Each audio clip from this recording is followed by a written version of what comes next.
talk about that. It's in your packet. And now we are asking you to recommend adoption of the design guidelines. That's exactly what they are. They're not regulatory. They are guidelines. And their purpose will be to set a standard as the city goes ahead to build safer streets. I'm sure many of you know that in March, 10 pedestrians died in the metro area, and half of those deaths were in Phoenix. The day we went to council, which was about 2 weeks ago, that week 2 people had died on Phoenix Street. So clearly complete streets which promote safety are a very critical component as we move forward and plan and design and retrofit our city streets. We also have had a lot of support in the development of the design guidelines.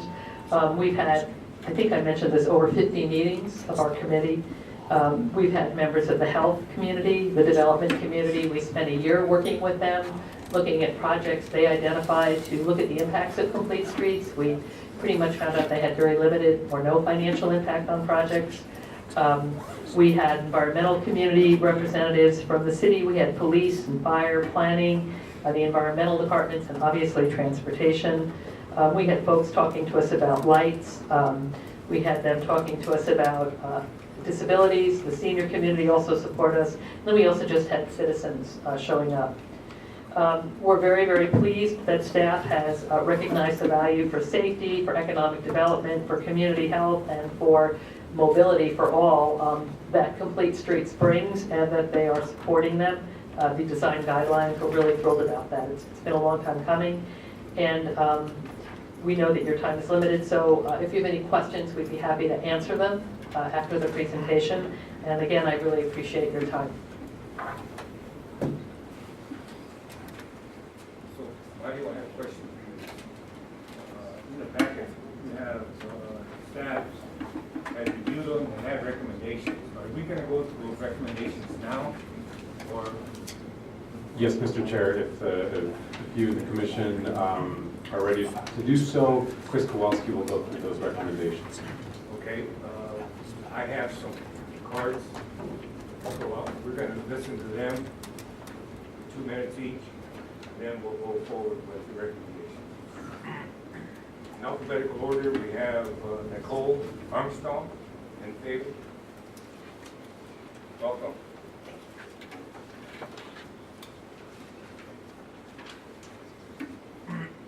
Good afternoon, Mr. Chairman and Commissioners. Thank you very much. My name is Nikki Armstrong. My address is 544 West Granada Road in the Willow Historic Neighborhood. I am in favor of adopting the design guidelines. However, I am opposed to a particular bullet point, which is on page 34 of this large packet. It is the 5th one down. It's one of the recommended modifications. It rewords a bullet point to say bicycle lanes are not required on streets that primarily provide direct access to single-family residential and/or industrial land uses. All other streets will be evaluated for bicycle lanes where practical and feasible in concert with the adopted comprehensive bicycle master plan and 5-year bicycle program. I am in favor of striking this bullet from the recommended modifications and retaining the bullet as it is originally written, which is on page 37 of this packet. And that states bicycle lanes are not required on streets that primarily provide direct access to single-family residential and/or industrial land uses. All other streets should have bicycle lanes. On streets with posted speed limits of 30 miles per hour or higher, the bike lanes will be separated and/or protected. For the purposes of this document, sharrows are not bicycle lanes. As written, this provides important distinctions related to cyclist safety and what the whole concept of complete streets is about. Phoenix currently lacks forward-thinking bicycle infrastructure, and I believe the wording as it is originally written leads us in that direction. Phoenix does deserve better than what currently exists, and I think that we should consider moving forward with the full concept of complete streets. Therefore, I recommend that you adopt the design guidelines as they are written and strike the recommended amendment to the bullet that is number 5 on page 34, retaining the original verbiage for that particular item. Thank you. In opposition, Reid Butler. Reid Butler here, wearing his red shirt. Thank you. You know why? chair is Ed. Thank you, Reid. Thank you, Chair Pastor. Nice to see you. Good to see you. Members of your committee, nice to see you. Reid Butler, 42 West Mariposa Street, Phoenix, Arizona. So we live in the house that's closest to the light rail station in central Camelback that all of you go by all the time. That's our house. We worked with Maria Hine on that and others from the city. So I'm an apartment developer and I'm a landowner. I got involved with the Complete Streets somewhat naively because initially what I thought was Complete Streets only applied to city streets, public streets. That's not what's being talked about here. The Complete Streets that you're looking at would apply to every street, including streets which are largely built by the private sector. I attended many of the meetings that Leslie mentioned and learned a lot of things at those meetings. One of the things we learned from the city staff is that 90% of the city's streets are built by the private sector. 90%. Again, staff can confirm that, but that was a fact that we heard from staff. In addition, we were told during those meetings that your Transit 2050 plan that we all voted on does not include Complete Streets guidelines. So whatever cost impacts that will come out of Complete Streets guidelines are not reflected in your current programming and your current budgets for T2050. So our main point over and over again on behalf of the Apartment Association, Valley Partnership attended these meetings, I can't speak for them. The Central Arizona Home Builders attended these meetings, can't speak for them. But on behalf of the Apartment Association, we do not think that you can adopt these kind of guidelines without understanding the cost impacts. And to be clear what you're asking to approve, you're all being asked to vote on this book. So this is referred to in the guidelines. I don't think you've been provided with these, maybe you have. But I would debate with Leslie for a long time and others on the committee that the cost impact is neutral. We do not think the cost impact is neutral. We think we think these guidelines ask the private sector to spend more on streets. That may be a good policy, but it would seem to us that should be quantified before we adopt the guidelines, so we know what the cost impact is. There's no reference in anything you're being asked to pass on to the cost impact at all. The only reference is a comment about the cost should not be disproportionately, let me get this right, excessively disproportionate. We were told in one of the meetings that that term means not more than 25% in additional cost for your project. Apartment projects, $20 million, 25%, that's another $4 million to build complete streets. That was the definition to us of excessively disproportionate. So my final point, we think this is a tax or an impact fee. You can't tell which. Either it's a tax on private property owners and private development, or it's an impact fee on private development. If it's either one of those things, there should be a whole process to go through what the cost impacts are, and maybe we could get to a consensus as what would be a fair sharing of the cost if, as a community, we want to upgrade all of our streets. So our request would be continue this item for at least 6 months so that the development community, as well as the city staff, can review cost impacts. Thank you very much. Mr. Chairman, I just have a question. Where was that in reference to the cost in the document? Can you There's tell a us where that is? provision. So the only reference is on page 47. Is this to our document? It's in what you have, there's a page 47. It's part of the policy that was created by the advisory board. And it's in the exceptions. And the only reference is paragraph E, which says the cost of accommodations, which means the cost of complete streets, is excessively disproportionate to the cost of the project. Page 37, I'm sorry, page 47. 47. Yeah, if you have the same page numbers that I have. Again, if the costs are neutral, and if that's some of the analysis that maybe others have done, we should say the costs are neutral, and if the costs are actually neutral, then I'll be quiet. Thank you very much, Chair Pastor. Thank you.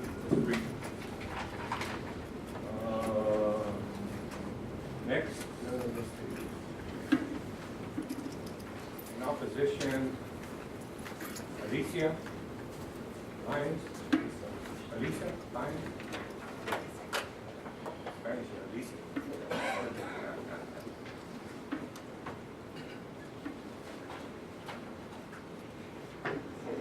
Mr. Chair, members of the commission, thank you very much. My name is Alisa Lyons. I represent Valley Partnership. For the record, I am a registered lobbyist with the City of Phoenix.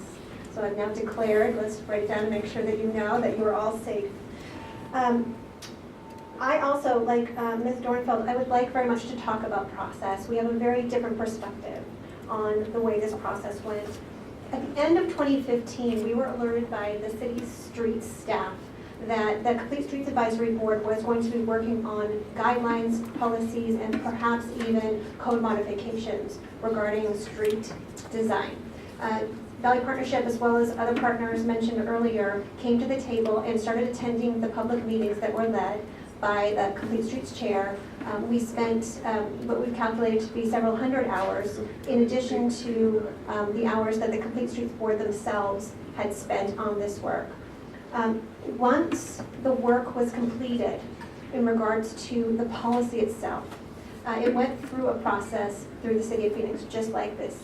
We went both to the Planning Commission and we went through the City of Phoenix Subcommittee for Transportation. Both of those bodies directed the Complete Streets Advisory Board to directly work moving forward with stakeholders that would be affected by any policies or recommendations moving forward. We thought that that was quite clear. We felt comfortable and comforted that moving forward, we would have a say in the kinds of regulations or recommendations that were being made and affecting our projects. Unfortunately, that didn't happen. What we found out is at the end of 2017, guidelines had already been drafted. We had not been invited to the table in a formal way. Public meetings had been held, but there have been no real discussions with the private sector developers. We wrote a letter to the council letting them know we were concerned about this and had been a part of this process all along. We don't believe that a public process of true stakeholder engagement with the folks who are going to be directly affected from a project perspective has happened in the case of these guidelines. That is not our experience with almost every other guideline, code modification, anything with the City of Phoenix. This is very unique to this particular board, and we believe that a best practice would be to include stakeholders who are going to be affected, especially when it's in regards to cost.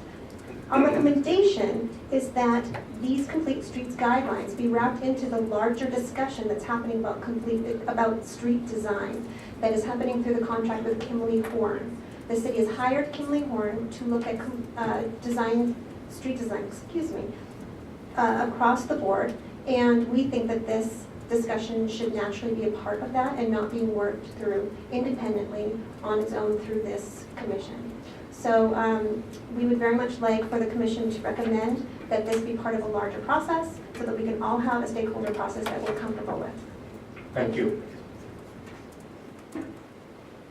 Next is Annie Eldon, in favor.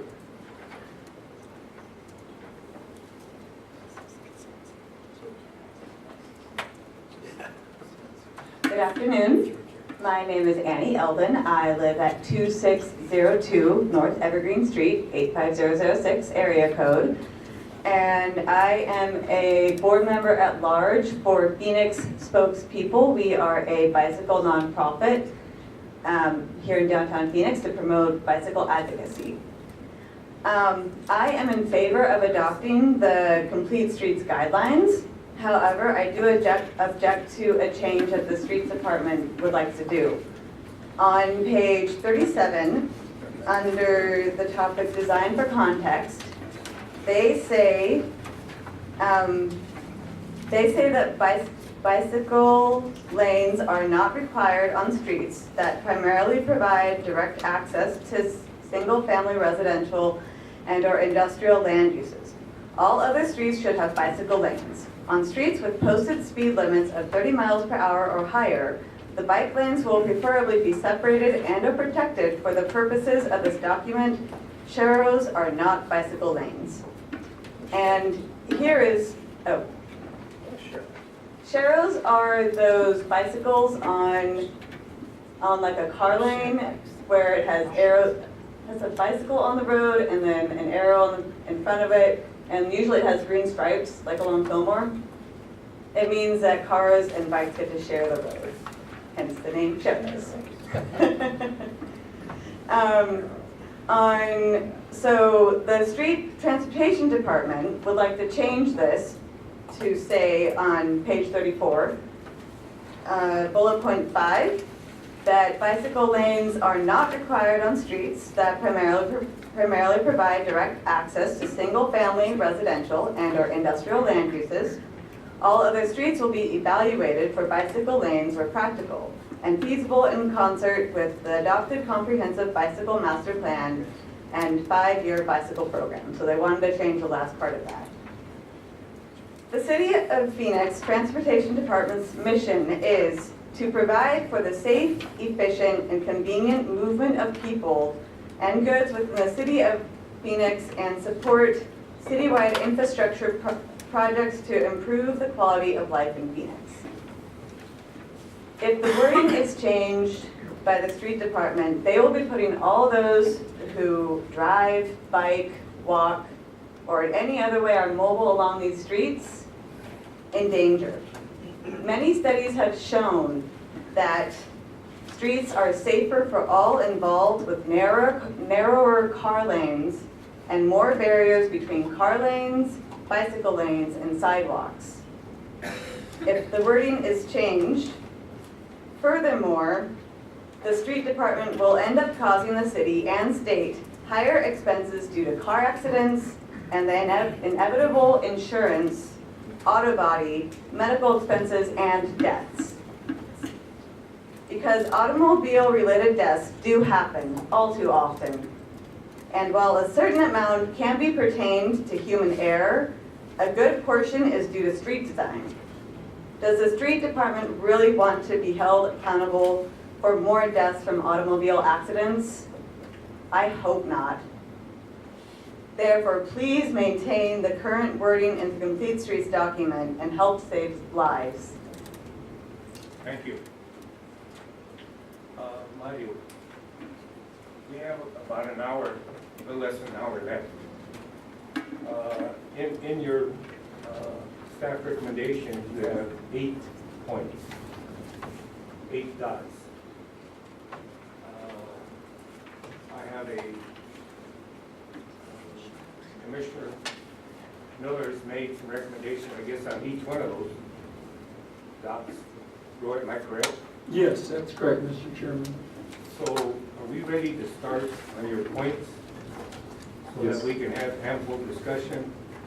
And I would suggest that we take point by point, since they're all different. And after you make your staff recommendation to the particular dot, Roy, then you may want to make a motion to amend it. We'll vote on the, on whether or not to adopt the amendment, and then we'll vote on either the amended dot or the recommendation that you give us. Okay. Does that work? Yes, Mr. Chair, so we can begin going through those now. Mr. Chairman, Mr. Chairman, Yes. I'm sorry. Yeah, I'd like to make a general comment before ahead. we get specific. okay. There's a theme to my recommendations, and it has to do with the fact that I think this Complete Streets recommendation is just one more example of misplaced priorities that the city of Phoenix has and this committee has. And basically what I mean by that is we are forgetting that our job is to get people where they want to go. And we have 95% or more of the transportation in Phoenix is vehicular. Yet we spend tons of time on bikeways and markings and parks and all kinds of things, which is good, but we are missing our priority, I think. And that's why I'm generally objecting to the emphasis in the Complete Streets recommendation, because we're shifting our attention to things that, first of all, are not measured. Like I mentioned at our last meeting, bike traffic. We're spending lots of money on bike traffic. We don't have any idea what the bike traffic is, but we're spending a lot of money. So The theme of my recommendations is to get our priorities back in order, which is transportation, getting people to where they want to go. Just as one example, even safety. I mean, we could, for example, eliminate all of the accidents with a 5-mile-an-hour speed limit. Well, it sounds absurd, but we could. Well, why don't we do that? Because there are other priorities than saving lives. There really are. There are other priorities than well-marked bikeways. There are other priorities than fast buses. The main priority should be getting people where they want to go. And as we've talked in prior meetings, you know, I've used 15th Avenue as an example. Spent a lot of money making changes there, but people are not getting where they want to go more efficiently. So that's the theme of my recommendations on the complete streets. Thank you. Mark? Mr. Chairman, members of the commission, before we delve into details, I'm more of a process person, and my understanding is, judging from one of the speakers, the development community and how engaged they were, and whether or not they were engaged, and whether or not it's true that these costs are borne by the development community, and whether or not those expenses were considered during the process, and whether or not their concerns were considered during the process. That's sort of a process question. I also believe in some of the things that Mr. Miller is talking about in reference to the continual contraction of our streets that are intended to relieve congestion. At what point in time are we going to continue to carve into that right-of-way where we're creating additional downstream problems, not to mention the pedestrians, don't get me wrong, for the safety of the pedestrians. So I think a larger conversation may need to be had here before we delve into some specifics, because I'm concerned, like Mr. Miller, I'm concerned with the development community and how much it's going to cost them, and perhaps have additional dialogue about those kinds of things. Yeah, just let me respond to Mark.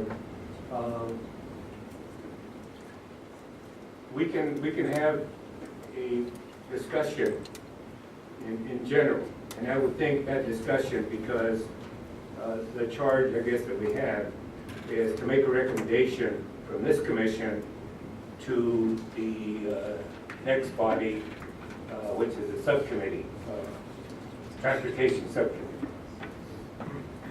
So we can make several choices. One, to recommend to the subcommittee that we have looked at the complete work that this group has done, and we recommend approval. We can go through staff recommendations and say we recommend, if it's approved, with these following changes made to the body as a whole of the work done. Or we can say we as a commission recommend that you don't adopt it.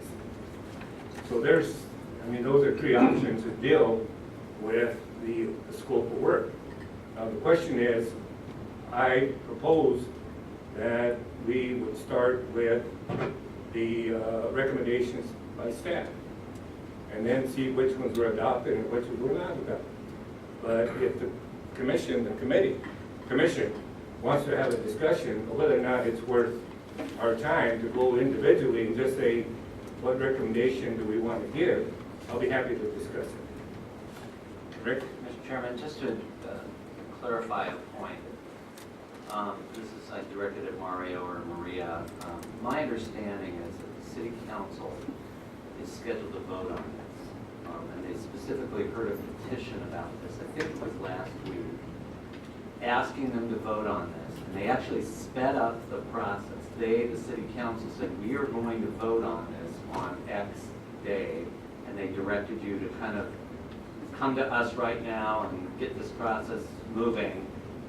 Can you clarify that? Because I'm concerned that if we don't act on something tonight, I mean, we can, you know, decide not to. I'm not saying that, but that the city council is going to vote on that then without any input from us.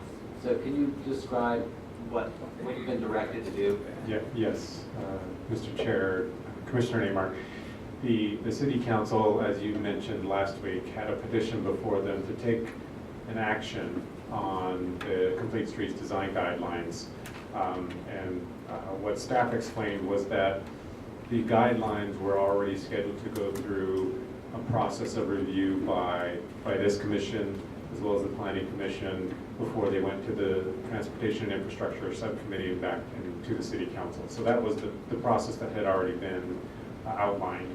And so what the city council did was requested that the item be scheduled at the April meeting for this commission instead of as planned for the May meeting, to speed that up in the process, and then also to get this to the Transportation and Infrastructure at their meeting on May 8th.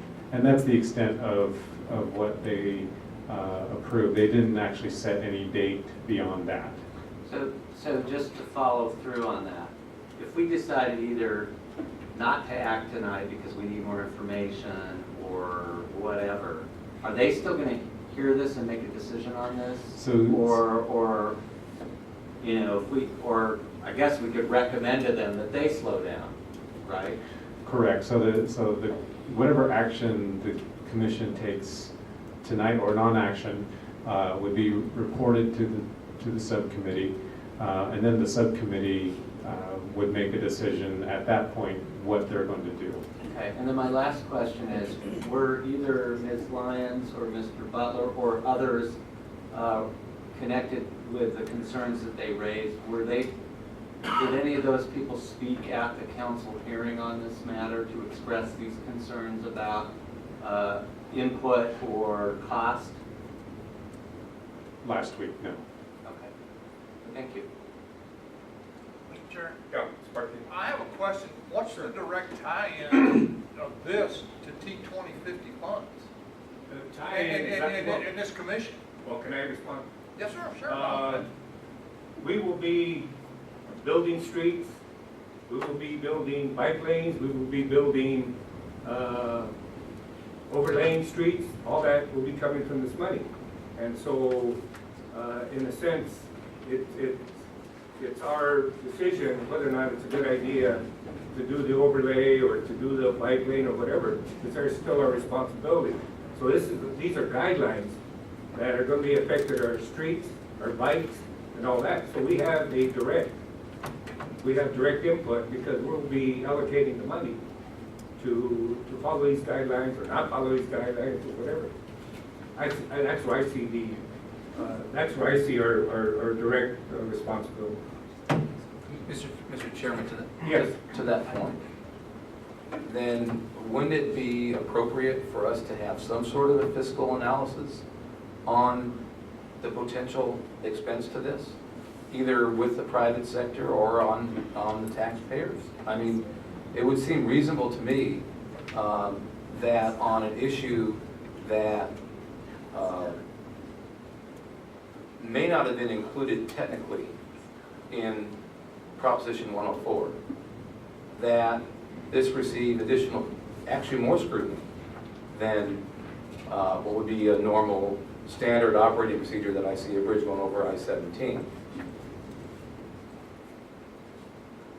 So would our cost analysis include things like setbacks and scenic overlays and things like that? If we have a 25-foot urban trail plus a 25-foot setback from the right-of-way for any building development, can we take the long-term operating costs and other things being given? I don't know that usually enters into the picture, right? Because that's, I mean, and now we're getting into the nitty-gritty of standards, whereas we're not adopting standards here, are we?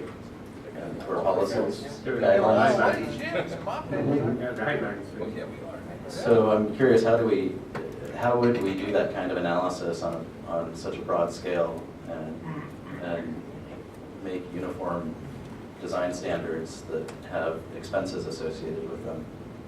Well, I'm assuming we go back to staff because they're the ones that come back and make that analysis. I mean, they're the ones that are going to do it. Mr. Chairman, Well, sorry.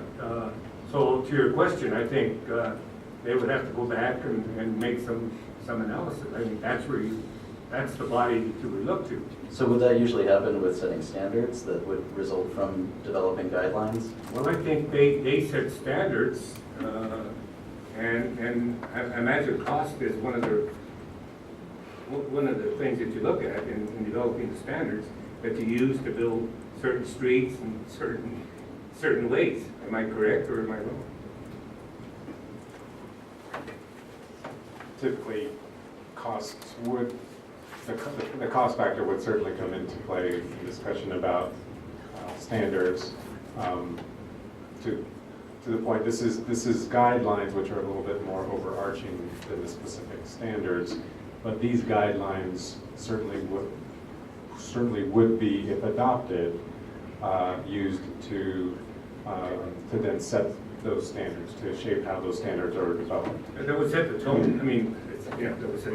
Yes, Floyd. Mr. Chairman, I move that we table this item for 6 months and that we recommend to the city council that they delay any action for a like period of time. Second. Is there a second? Motion to table does not have debate. So all those in favor to table, say aye. Aye. Opposed? No. All right, I think we're going to need a roll call.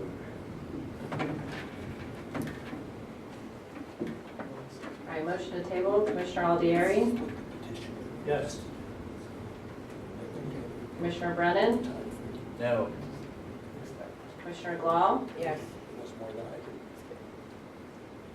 Commissioner Knight. Yes. Commissioner Lulula, Yes. Commissioner Martin, Yes. Commissioner Malore, Yes. Commissioner Miller, Yes.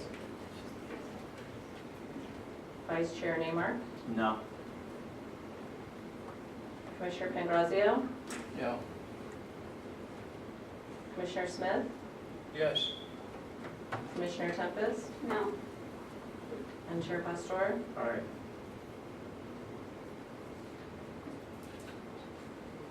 It's 10-3. Passes. Motion to table passes. All right. Can I make a comment? What's that? Can Sure. we make comments? Oh, sure. I think this vote just happened so quickly without any information, any discussion on the actual recommendations that we were enlisted by the city council to either take action on or not tonight. We didn't even get to talk about bullet points, and I think that was unfortunate and a poor decision by my fellow commissioners. This has been going through the process for 3 years, and the people that came and spoke saying that there wasn't a process, that is the same argument we've heard about the South Central Light Rail and why those people decided, they said there was no process and they wanted to suddenly oppose it. This was not what we were voting on. We were going to talk about bullet points that the staff recommended to us, and we didn't even get there, and now we're gonna have more people killed on our streets. We had 30 in the first 3 months of 2018, and we just motioned that for 6 months. It's awful. Mr. Chairman, I just have a point of order question. Sure. Dan, his motion was a motion to table and then it said 6 months. Is that a continuance or is that, I realize his motion and his intent was to table the item, but can you have a date specific? I'm just trying to understand it. I'm not, the vote happened and that way everybody, I think, understood what was going to happen as a result of that, but I just want to understand what that means. So, Chairman Pastor, Commissioner Naimark, so the intent of the motion was essentially, it was a continuancy. It was said because it was for 6 months, so there was a certain specific time. Usually a table is just placed there, there is no time restriction. So the way I understood the intent of the motion is to continue it for 6 months. So it's legally, it's a motion to continue. The only reason why I ask is because there was no discussion because the motion to table doesn't allow discussion, Right. and I was just curious about that. So The matter though then will come back to us in 6 months, according to our motion, unless the city council does something different between now and then. That's the way I understood the maker of the motion. Okay, I wanted to understand it technically, I'm not quibbling about it. So we are at liberty to continue discussing this item? No, it's tabled. No, it's With the 6 months continuance from now. versus? Okay. 6 months. For you 6 can do it. months until it comes back. If Go ahead. it were a table, it would stay on the table until somebody on the winning deal pulled it off the table. But since it's a continuance, it's got a time line. It's got a time line. But then if it's a continuance, we should be able to debate the motion. Whatever. Well, to his point, motion was to table. Well, motion was to table for 6 months. So, the motion to table is non-debatable. Correct, but when you add a time limit, Okay? then it essentially becomes a continuance. And you can discuss a continuance, but you can discuss it.